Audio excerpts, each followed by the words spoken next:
kag sa good vibes. Isa ka kuring sa karon ang naghatag sa ang kalipayan, pangpadula stress kag pampaumpaw sa depression sa mga estudyante sa TUP Visayas Campus. Gin-isuan pa siya sa isa sa mga estudyante sa iya mismo nga ID. Yaring report.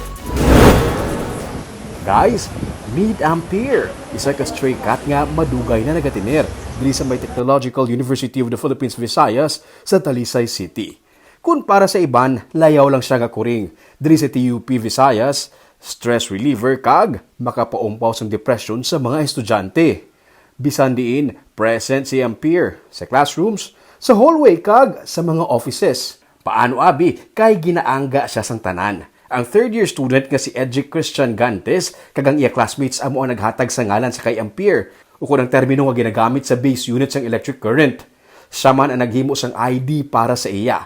Istorya ni Cedric, dako nga bulig nga pagpaumpaw sa stress si Ampere. May nakamuno sa iya nga may ID ang ila hinuptanan nga kuring gani.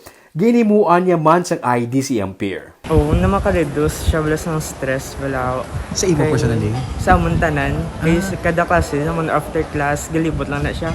Tapos kung magwa naman siya sa classroom naman sa hallway, kasi mga students when mag-greet siya, tapos makadala naman siya sa iba niya classroom, tapos iyan na naman siya dayon. Ilain naman iyan name bala. Pero nainakalan niya. Oh, tapos amo na ginahampangan nila. Si Camila Ordilla naman, cat lover na nga daan. Kapag balik sang face-to-face classes, si Ampere ang nakita niya sa school campus gani. Siya na ang nagaserbi nga stress reliever niya. Kakatula, bing na-stress kung sila ginakaptano, bing. Duka, lang, pang tanggal sila stress. Ito ka therapeutic for you. Ay, kagilig mo kitang kuring. Oo. Tagal eh.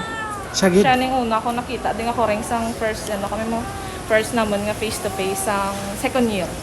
Last sem. Sunod sa campus director sa eskwelahan nga si Eric Malooy, may mga stray dogs and cats sa ilang nga campus. May mga programa sila nga nakaplano para sa ila. Plano nila nga ipabakunahan ang tanan nga stray dogs and cats.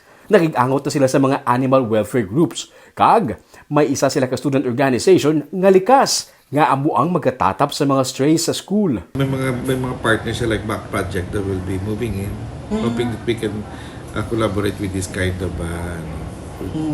direction together with the students. Oo. Stress reliever nila na yung mga abrasin. So I am really supporting those kind of wala lang sa kita na isapat. Yeah. Sunod sa president sa likas nga si Jeremy Gold Sinizal, maga-designate sila sa isa ka lugar sa school campus nga para lang gid sa mga strays kag dira man sila ipakanon. May tigmiyardi isa ka area from TUP nga dara gid sila namon ipunon and aradat na ilang nga shelter kay para hindi man sila lagaw-lagaw lang kagagwa sa campus. And also matingo man sila namon katagan sila nga foods ang ila daily necessities para bala nga wala na hassle para sa iban kag di na makasabad. Sa kasakuon kag kadamuon sa assignments kag school activities ginakalipay sa guidance counselor nga si Donalyn Lastima nga nakabulig ang strays sa mga estudyante. Hindi man kuno abi malikawan nga may mga pressure man sila nga ginatubang sa eskwelahan kag sa ilang mga balay kag saksi siya kung paano nakabulig ang mga strays ilabi na si Ampere sa mga estudyante. You know, the students took time to take care or to look after sa mga strays diri.